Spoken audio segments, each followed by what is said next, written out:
මේ තියෙන අපේ අම්මේ සුදු පත්කඩේ. බලන්න මේක සාමාන්‍යයෙන් 4 නවල පරිහරණය කරන්න පුළුවන්. ඊට පස්සේ 2 3 නවල පරිහරණය කරන්න පුළුවන්. ඕක සාමාන්‍යයෙන් යන වෙලාවේ හදිසියෙ සිල් ගත්තාන් පස්සේ දවල් 12 ඇඟට අමාරු වෙනකොට පොඩ්ඩක් සැතපෙන්න. නිදි යන්න.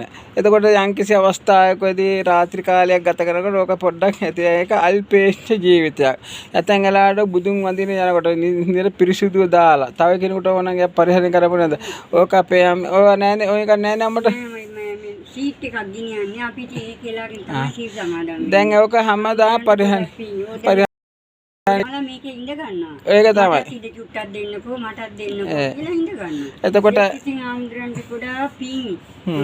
ඇත්තමයි. ඔව් දැන් සතුටින් අම්මට අනික එහෙනම් අපේ අම්මා හිතා ගන්න ඕන මේ හාමුදුරුවෝ ආපු දවසේ සිට දැකපු දවසේ සිට ලෝකයා මොරිදේ කිව්වත් ඇතැන් වෙලාවට නිතරම භාවනා යෝගී ජීවිතයක් ගැන යන දකිනවා. ඒ වගේම කෙස්ටවුල් බාලා දෙගුර වසාගෙන පිරිවලට පාරේ යනවා හැමදාම දකිනවා.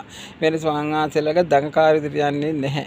ඇතැන් වෙලාවට කතා කරන වචනේ නිතරම අර්ථ සම්පන්න ගැඹුරු පිනට යොමු වෙන ජීවිතයක්. දැන් ඒ පුටුවක් හදාගෙන යන 125 වෙනි පුටුව. මේ වගේ මේ පාරවල හදන වතුර හදනවා. ඇතැන් වෙලාව මේ ස්වාමීන් වහන්සේ මේ කරන සත්භාවය නැත්තම් කිසිම හිවිනමක් කරන්නේ නැහැ. ඒ සත්භාවය මහා ප්‍රබලයි. ඇතැන් වෙලාවට මේ හාමුදුරු මේ දීපුවා මං මෙතෙන් සිට දිනපතා ආරක්ෂා කරන රැකගෙන යනවා කියලා අධිෂ්ඨාන කරගන්න.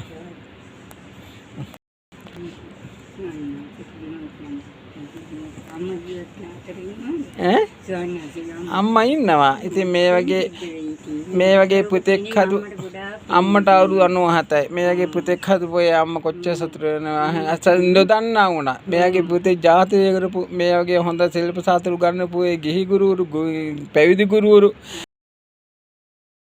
දේලා පංචස්කන්ධය තකගත්තුව ගිහි කාලයේදී ඒ දෙමාපිය ඥාති මිත්‍රාදී හිතවතුන් ආගේ පැවිදුණාට පස්සේ ලෝකයේ හිටපු කට්ටියට කොච්චර පිනක්ද එයාලට නොදෙනුව එයාට ওই පින් වැඩනවා අම්මා. එහෙනම්